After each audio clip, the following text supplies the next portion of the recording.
Hola chicos, bueno, en esta oportunidad quise hacer un video para ver un nuevo tema que tiene que ver con el poblamiento en la época colonial, ¿sí?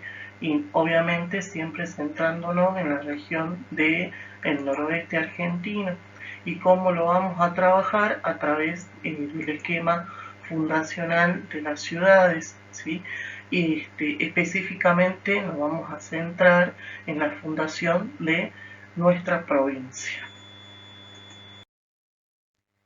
Bueno, antes de empezar, repasemos un poquito acerca del tema del descubrimiento y colonización de América. Es un tema que ustedes ya vieron el año pasado en historia, así que lo podemos refrescar a través de este videito que les dejo a continuación.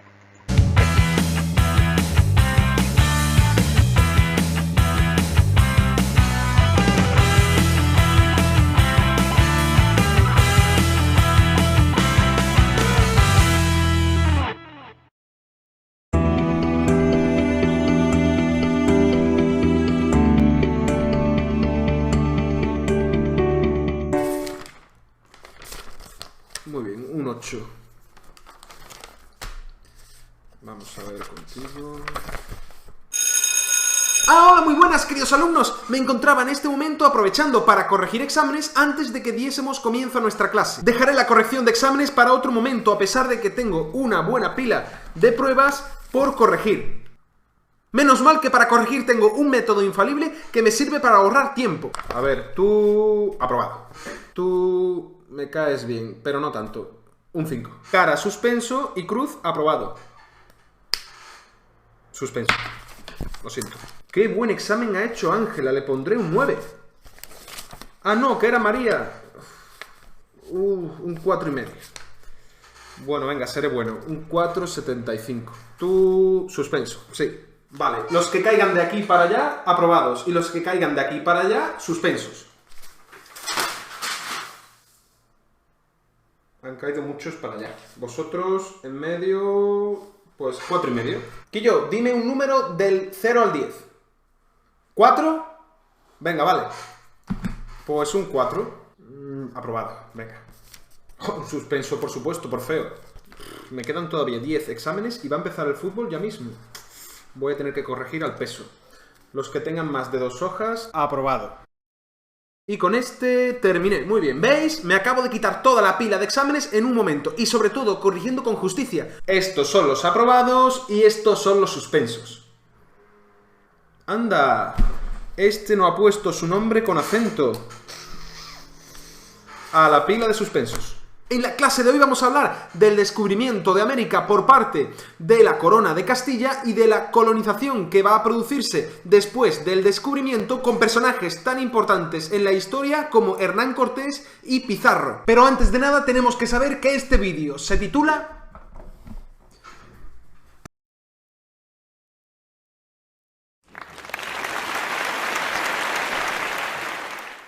Bueno, estamos estudiando el tema de la monarquía hispánica y nos centraremos en este vídeo en el descubrimiento y la conquista de América.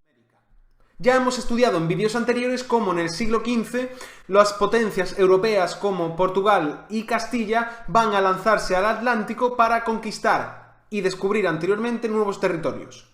Pero el culmen de esta época de descubrimientos llegará un día en especial, el 12 de octubre de 1492, cuando el almirante Cristóbal Colón, al mando de 3 naves, la Santa María, la Niña y la Pinta, llegan a costas americanas tras una expedición tortuosa de más de 2 meses. ¿Quién era Cristóbal Colón? Cristóbal Colón era uno de tantos europeos que en el siglo XV se lanzaron al mar como medio de vida. Su origen es desconocido. Los historiadores coinciden en que probablemente nació en Génova y dedicó su vida desde su juventud a la mar. Se hizo especialista en la navegación por el Atlántico. El conocimiento del Atlántico les llevó a conocer ideas como que podía llegarse a la India y a las tierras mitológicas de Oriente desde el Atlántico. Es por tanto por lo que planeó una expedición hacia la India desde el oeste, con el objetivo de llegar a las tierras que Marco Polo nombraría como Zipango o Catay,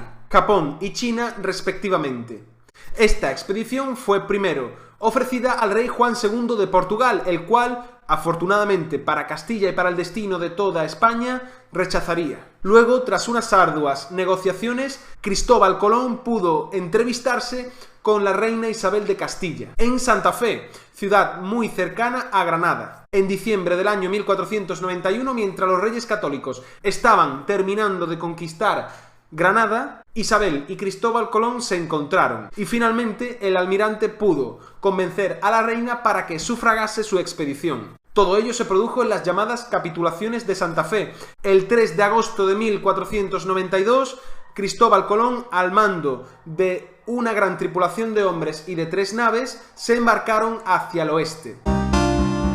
Y fue a 12 días del mes de mayo del mismo año de 1492, en sábado, cuando vine a la villa de Palos, que es puerto de mar, a donde yo armé 3 navíos, muy aptos para semejante hecho, y partí de dicho puerto muy abastecido de muy muchos mantenimientos y de mucha gente de la mar.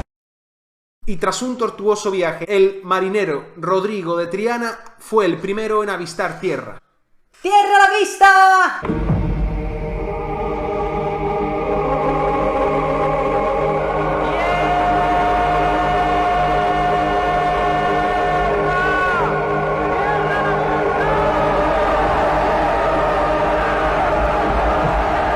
Fue el momento cumbre de la historia de los reyes católicos. De pronto un nuevo continente se abría hacia los españoles, pero ¿era un nuevo continente para Colón? No, porque Colón creyó que había llegado a la India. Colón, por ejemplo, viajó hasta en 3 ocasiones más a estas nuevas tierras, sin saber que se encontraba en un nuevo continente. Es por tanto por lo que a estas nuevas tierras se les llamó las Indias, y a sus habitantes indios. Cuando Colón volvió de su milagroso viaje, un nuevo mundo se abría de pronto ante los ojos de Europa.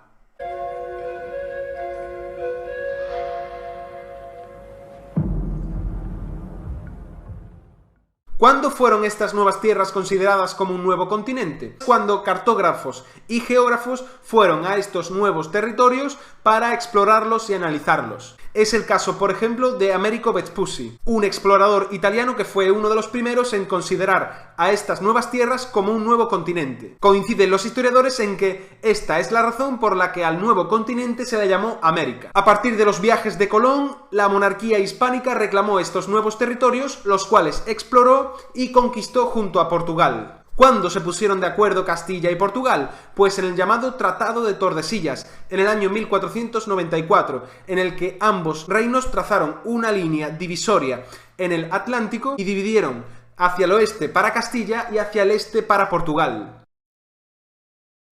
Tras este descubrimiento se inició el proceso de colonización, es decir, el de convertir a estas nuevas tierras en colonias para España y conquistarlas y explotarlas económicamente. Además del motivo económico, la monarquía hispánica aludía a la necesidad de convertir a estos indios al cristianismo. Es por ello por lo que un gran número de monjes de numerosas órdenes religiosas viajaron a este nuevo continente a convertir a los indios. Para ello, además, se fundaron numerosas ciudades en todo el continente, se crearon puertos para el comercio y para la llegada de buques y sobre todo se enfrentaron a las más poderosas sociedades indígenas de la época. 2 en especial que son las que vamos a ver, el Imperio Azteca y el Imperio Inca. Vamos a centrarnos en la conquista del Imperio Azteca o del Imperio Mexicano. Tenemos que destacar la figura de uno de los conquistadores más importantes de la historia, Hernán Cortés, un hombre que con solo un puñado de hombres pudo hacer frente y conquistar al imperio americano más poderoso de la época. Hernán Cortés en el año 1519 se encontraba en Cuba. En ese momento se le encarga liderar una expedición de exploración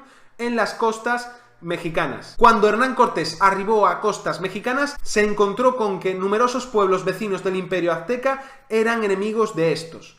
Por lo tanto, podría aprovecharse de ellos para la conquista del imperio. En el año 1520, Hernán Cortés se encuentra casi a la entrada de Tenochtitlán, la capital del Imperio Azteca y la más fastuosa de todas las ciudades de América hasta entonces, con el emperador del Imperio Azteca, Moctezuma II, 2 hombres de 2 mundos que hasta entonces habían permanecido desconocidos el uno para el otro. Les traducía la india Malinche, una indígena amante de Cortés que había aprendido el español. Cuando Moctezuma se encontró con Hernán Cortés, creyó ver en él a la reencarnación de Quetzalcóatl. Estás aquí, Quetzalcóatl.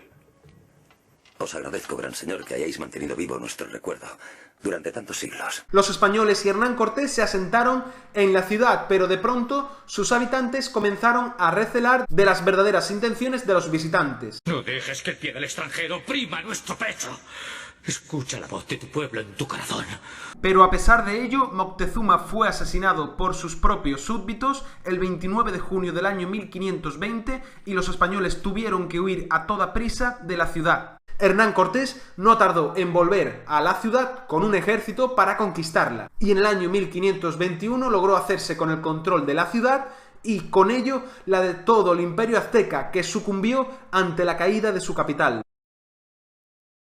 Tras la conquista de México, se produjo además la conquista de todos los pueblos de alrededor. Hablamos de los pueblos centroamericanos mayas y también del resto del Caribe. Unas conquistas que se produjeron de forma muy virulenta y cruel por parte de los soldados españoles, que se aprovecharon de su superioridad tecnológica para llevar a cabo esta conquista. Y es que a pesar de la superioridad de todos los indígenas allá donde iban los españoles, las armas de fuego, los animales como los caballos o los perros y las armaduras de metal declinaron las guerras de conquista en favor de los españoles.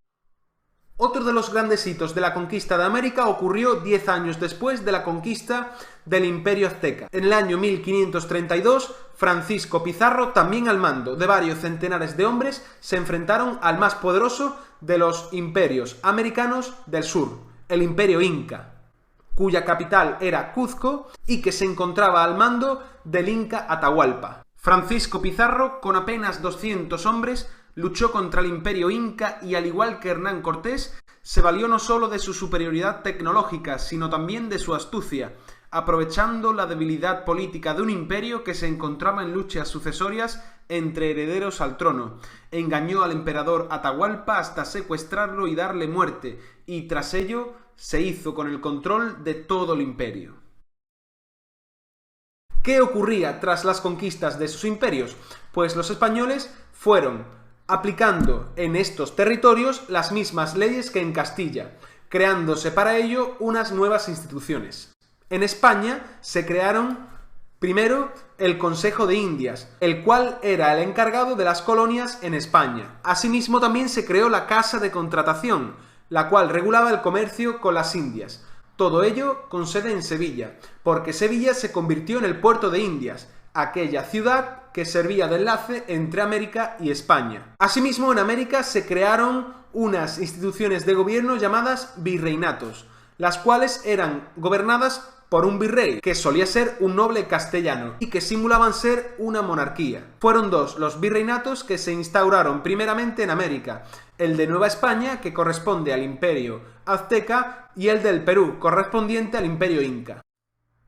Y por último vamos a estudiar cuáles fueron las consecuencias de la colonización de América, tanto en América como en España. Tenemos que saber que la primera de las consecuencias en América es un mestizaje social, es decir, se va a producir en la sociedad una mezcla de españoles e indios. Ello llevará a la aparición de nuevas clases sociales. Primero, por ejemplo, la clase dominante, que serán los criollos, descendientes de los primeros conquistadores españoles. Luego nos encontramos con los llamados mestizos, hijos de españoles e indígenas que van a ocupar un lugar intermedio entre los criollos y los indios. La población mayoritaria era la población indígena, aquella población autóctona que realizaban trabajos manuales, sobre todo en la agricultura. Sufrieron un gran número de abusos, a pesar de que teóricamente la esclavitud con los indios fue prohibida. Y por último, el más bajo escalón de la sociedad americana serán los esclavos negros, población traída de África para trabajar como mano de obra esclava. Este encuentro entre las sociedades de España y de América llevará a un gran impacto demográfico debido a las guerras, a la explotación y sobre todo a las enfermedades que los españoles van a llevar a este nuevo continente, como por ejemplo la gripe o la viruela. Ello hará que en América una población de aproximadamente 70 millones de americanos cuando llegaron los españoles se reduzca siglo y medio después a solo 3,5 millones. Tenemos que destacar la figura, por ejemplo, del monje Bartolomé de las Casas, uno de los primeros en defender a los indios y en denunciar los abusos de los españoles. Además, en América se va a producir una pérdida de identidad cultural, y es que los españoles van a imponer la religión, la lengua y la cultura de España. Y por último, ¿cuáles fueron las consecuencias para España del descubrimiento y la colonización de América? Pues vamos a estudiar dos principales. La primera de ellas es que España se convirtió en la primera potencia militar y económica del momento, debido fundamentalmente a la actividad minera en América, y es que España obtendrá tanto oro y plata como nunca antes se había producido en Europa. Y otra de las consecuencias fue que la cultura hispánica y la religión cristiana van a expandirse por toda América. Hoy en día, el español, por ejemplo, es el segundo idioma más hablado del mundo. Y hasta aquí ha llegado el vídeo de hoy. En el próximo continuaremos estudiando la monarquía hispánica. Espero que os haya interesado este vídeo con grandes personajes como Cristóbal Colón o Hernán Cortés, y nos vemos en el siguiente. ¡Adiós!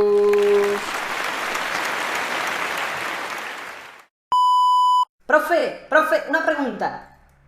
Aquí me ha quitado 3 puntos por no poner una coma. Claro. Y luego al final me has quitado 2 puntos por no poner punto y final. Bueno, mira, te lo voy a confesar. Te suspendió por esa cara de feo que tiene.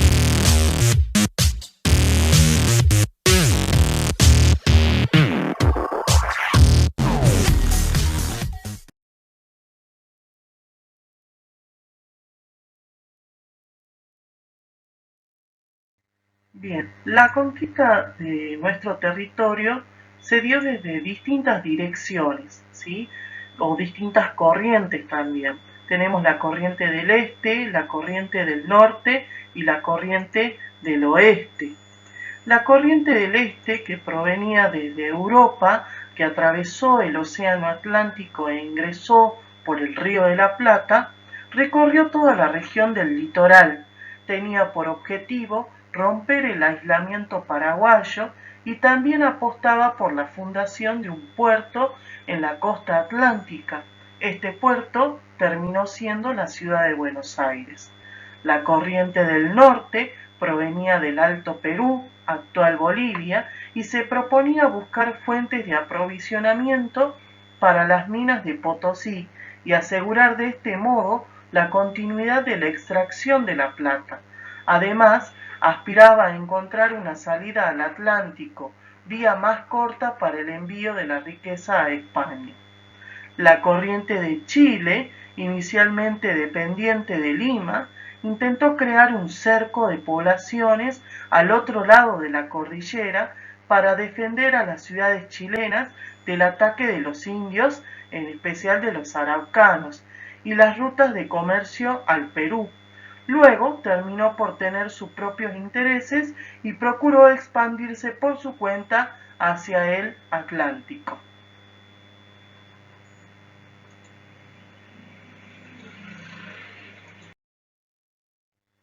Bien, acá podemos ver en acción, ¿no?, cómo hizo su recorrido cada una de las corrientes, creando a su paso las distintas ciudades que hoy conforman las provincias de nuestro país, ¿sí? La corriente del este, la corriente del norte y la corriente del oeste. Las razones fundamentales de la conquista tuvieron que ver, por un lado, con la que es general para la conquista de toda América, es decir, la continuidad que debía existir entre la exploración de un territorio y la ocupación del mismo para asegurar su dominio. Después también impedir que los portugueses, aprovechando la imprecisión que había en los límites de cada uno de los dominios, pudieran, digamos, invadir el territorio. Y también el afán de riqueza que se observó en muchos de sus participantes, a pesar de que ya España conocía la realidad económica de México y Perú.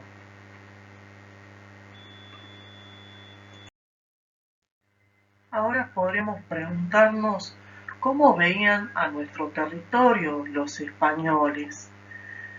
En uno de los documentos se puede leer cómo relataban lo que los españoles encontraron en nuestro territorio, y decía que había miserias por todas partes, necesidades sin cuento, dificultades en el sometimiento del indio, grandes bosques, grandes ríos, ninguna habitación, industria ni alimento, salvo la tierra virgen, fructífera, salvo las llanuras, dilatadas, en medio de hambres horribles, los indios sin moral, sin relaciones sociales, en lucha continua entre sí, sin pueblos aceptables, sin alfabeto, sin pan, sin vino, sin hierro, sin útiles.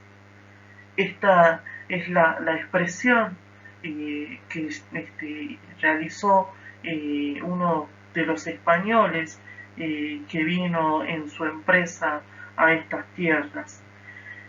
Políticamente el territorio argentino en el momento de la ocupación era distinto, sí, a los grandes imperios de México y Perú.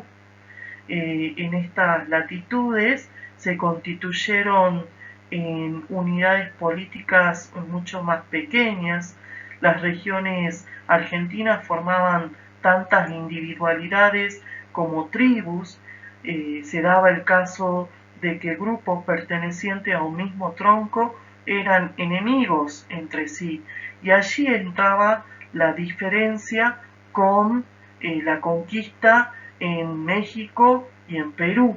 Esto provocó la dificultad de poder subsumir a estos pueblos rápidamente, ¿no?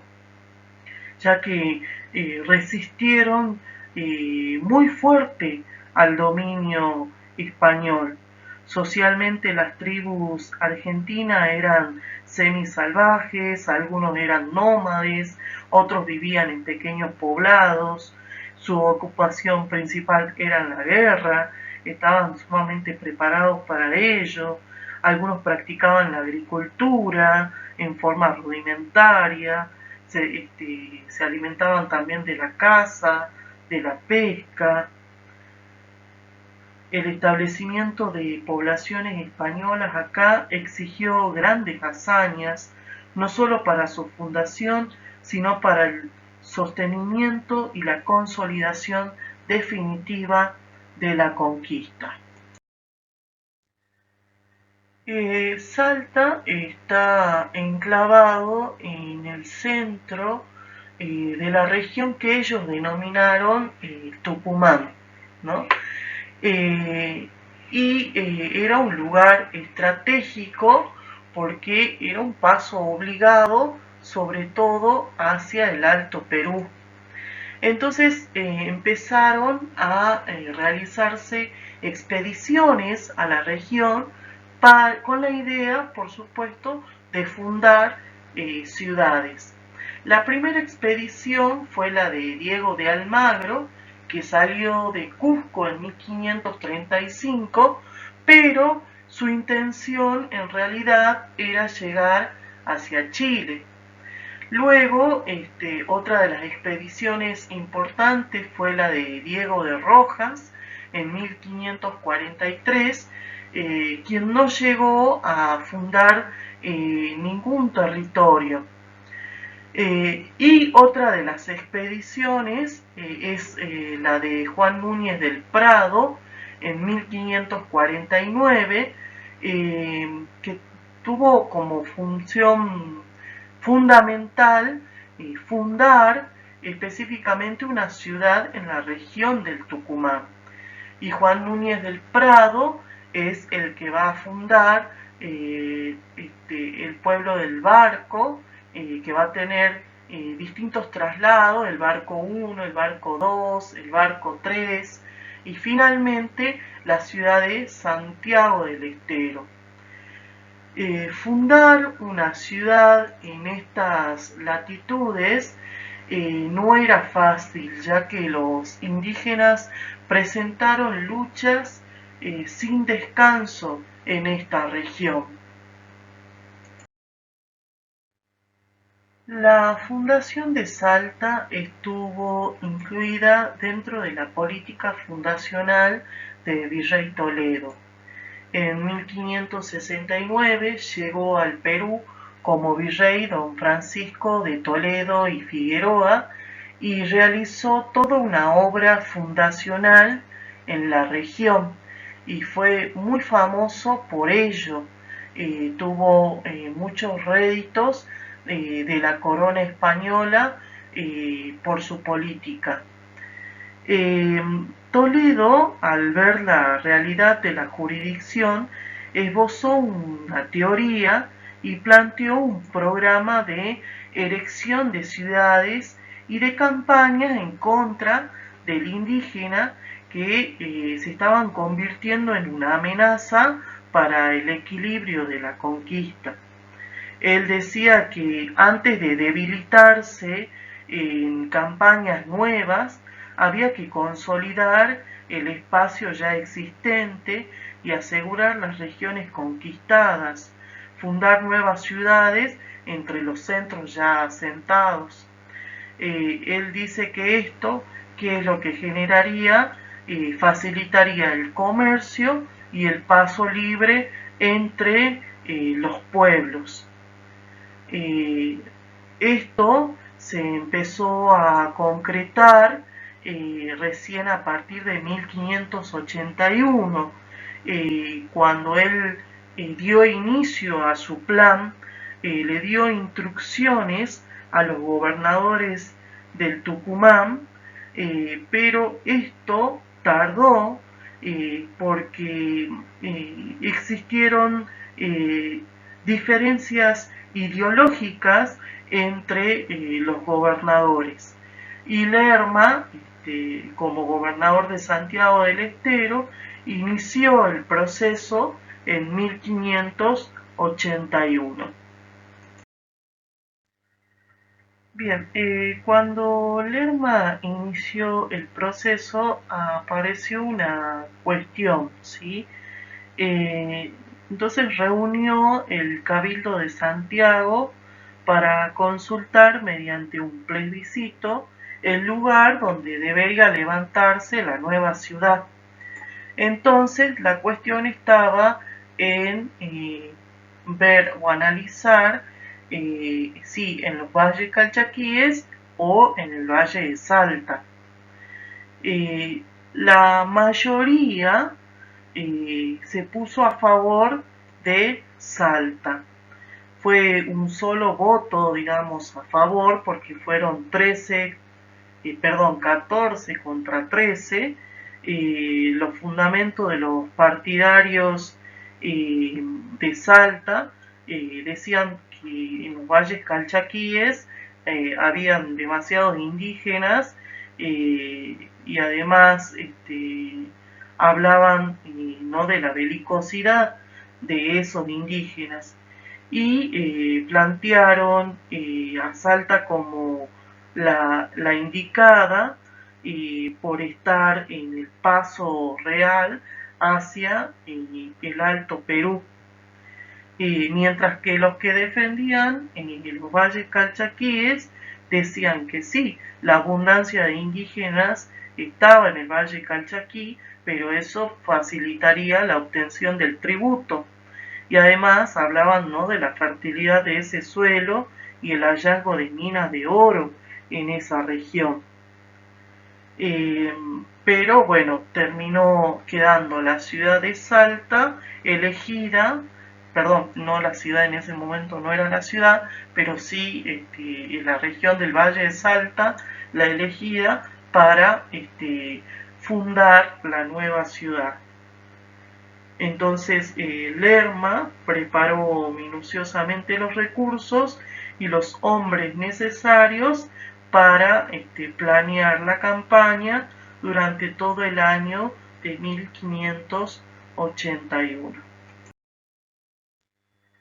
Bueno, entonces, a mediados de abril, el 14 de abril específicamente, eligió ya él un sitio en el Valle de Salta y ya señaló los términos en los cuales iba a fundar una nueva ciudad. Entonces, ya finalmente el 16 de abril de 1582, labró el acta de erección de la ciudad en estos términos, ¿sí? Les leo en palabras escritas por Lerma el acta de fundación de la ciudad. Y dice así: a 10 y 6 del mes de abril de dicho año de 1582, estando su señoría, el señor gobernador, en el dicho asiento en presencia de todo su campo, capitanes y soldados, dijo que por cuanto es notorio en esta gobernación y provincias de Tucumán, su señoría, el señor gobernador, ha venido a este dicho valle o asiento con campo formado, gente de guerra a la conquista de los naturales de este valle de Salta, Jujuy, Calchaquí, Pulares, Cochinoca, Omahuaca y todos los demás circunvecinos que están de guerra o rebeldes contra el servicio de su majestad, y para poblar en su real nombre una ciudad y pueblo de españoles, para que su real corona vaya en acrecentamiento y los dichos naturales viven en policía y tengan doctrina, conocimiento de la palabra del Santo Evangelio, cosas de nuestra Santa Fe Católica, y reciban el sacramento del Santo Bautismo. Cesen los robos, muertes y daños que hasta ahora han hecho o cometido, impidiendo los pasos o caminos y otros muchos inconvenientes de notable daño o perjuicio para esta gobernación. Y continúa, lo leo hasta ahí, que es lo que a mí me pareció importante leerlo, ¿no? En la primera parte.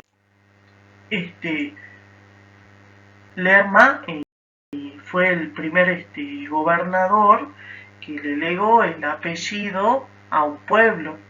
Entonces la ciudad se llamó Lerma en el Valle de Salta. El nombre se utilizó hasta 1588 y ya a partir de 1589 pasó a llamarse San Felipe de Salta. Y bueno, al día siguiente, el día 17, repartió los solares mediante una ceremonia solemne y quedó todo de esta manera.